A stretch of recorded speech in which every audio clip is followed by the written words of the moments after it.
At the end of World War II in Europe in May 1945, there were plenty of Nazis who had cause to fear retribution from the Allies because of their appalling war crimes. But all too many of them avoided justice by fleeing to Latin America, in many cases helped to abscond by the rogue Catholic bishop Alois Hudal, an avowed Nazi sympathizer.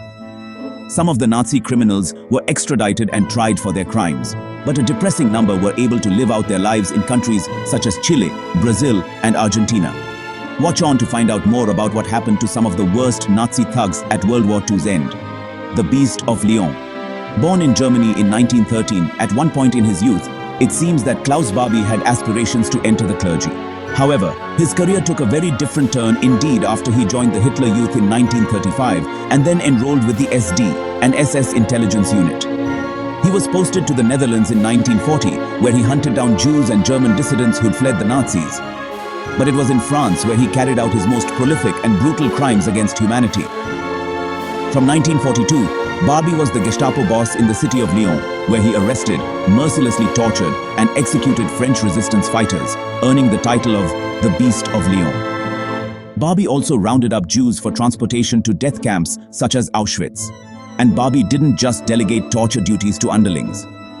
With apparent relish, he often carried out hideous acts of cruelty himself. When the war ended, Barbie actually worked with the British and then the Americans in counterintelligence against communists. American authorities even helped him to flee to Bolivia with his family in 1950 when prosecution threatened in France. He lived under a false identity in Bolivia until 1983 when he was finally extradited to France, where he was tried and sentenced to life imprisonment. He died in jail in 1991, aged 77. White Death. Austrian by birth, Franz Stangl seemed to be on track for a productive life by becoming the youngest master weaver in his home nation. An abrupt change of direction saw him join the Austrian police and become a Nazi party member in 1935 when it was still a banned organization in the country. When Hitler annexed Austria in 1938, Stangl moved over to the Nazi Gestapo. He now participated in the barbaric T4 euthanasia project, which targeted and murdered people with disabilities. That gruesome job experience meant Stangl was perfectly suited for his next position, boss of the Sobibor concentration camp in Poland. It was a long way from a life as a master weaver. Prisoners at Sobibor called Stangl White Death, a sobriquet earned because of his distinctive white uniform. From Sobibor, he went on to run the equally horrific Treblinka death camp. Interned by the Americans at the war's end, he escaped from prison and made his way to Italy, where the notorious Nazi-sympathizing Bishop Hudal helped him to travel to the safe haven of Syria. But in 1951, he moved to Brazil with his family. Nazi hunter Simon Wiesenthal tracked him down, and in 1967, Stangl was extradited to West Germany. Tried and sentenced to life imprisonment, Stangl died in jail in 1971. Gerhard Bohn. A lawyer and an SS officer, Gerhard Bohner was the director of the innocent-sounding work group of sanatoriums and nursing in Germany. But this organization was actually formed to run the sinister and deadly Action T4 euthanasia program. This was a product of the Nazi obsession with racial purity, which held that it was best to murder those with mental or physical disabilities to protect the status of the Aryan race. This ruthless killing project was responsible for the deaths by gassing of some 200,000 innocent Germans. Apparently, with the support of Argentinian President Juan Perón, Bohn escaped to Argentina in 1949. However, Perón was overthrown in a coup in 1963, and Bohn then returned to Germany, where he was charged with his crimes and released on bail. He took the opportunity to flee to Argentina again, but he was extradited from there in 1966. But he was deemed unfit to stand trial and lived on until 1981 without ever facing justice. In March 1944, a pre-planned operation saw members of the Italian resistance in Rome set off a bomb in a garbage cart that killed 28 Nazi police and wounded another 100, with more dying later of their injuries. Hitler personally ordered a reprisal, and 335 men were rounded up, taken to Rome's Ardeatine caves, and murdered in cold blood by gunshots to the back of the head. One of the Nazis who carried out the killings was an SS captain, Erich Priebke.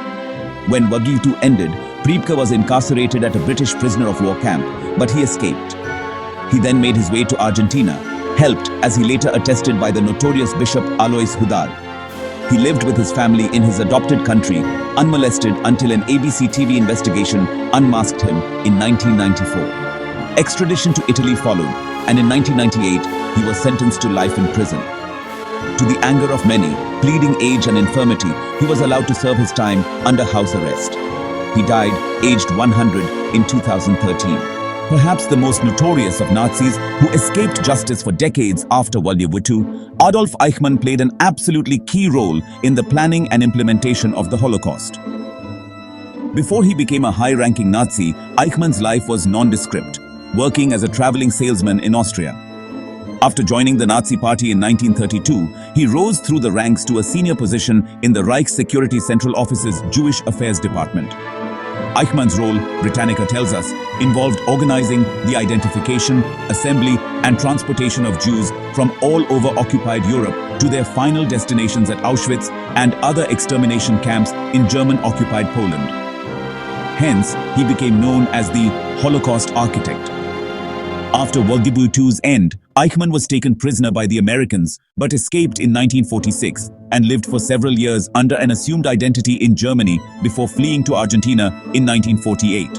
But the Israelis got wind of his whereabouts, and in 1960, Mossad agents kidnapped him and spirited him off to Israel. There he stood trial, all the time denying his guilt. But the court sentenced him to death, and he was hanged in 1962, the only instance of capital punishment ever carried out in Israel. By the way, if there's any topic in this video that catches your eye, just comment down below and let me know if you want me to make a separate video on it.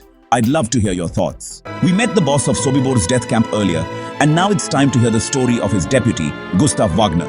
Wagner was there right at the start of the Sobibor camp, supervising its construction in 1942, a job that included the building of gas chambers for the murder of Jews. Sobibor was specifically commissioned to relieve SS personnel from the onerous task of murdering Jews by shooting them. Some 250,000 souls were transported in railroad cattle trucks to Sobibor. Of those, just 34 survived. But not all of the victims died in the gas chambers, since the sadistic Wagner killed many with his own hands.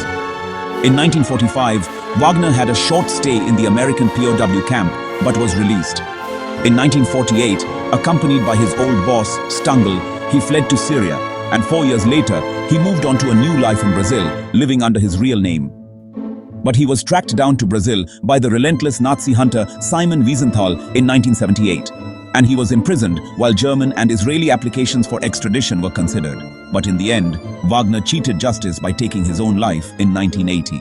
Austrian Josef Schwammberger held the rank of lieutenant in the SS and ran 3 forced labor camps in Nazi-occupied Poland during World War II. Survivors of the camps remembered him as an exceptionally cruel man who arbitrarily killed inmates on a whim.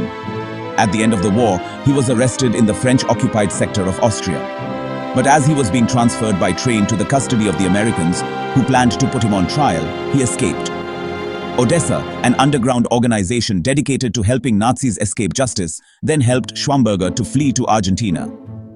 In Argentina, Schwammberger was able to live quite openly under his real name and even became an Argentinian citizen in 1965. As early as 1973, the West German government applied to extradite the Nazi criminal.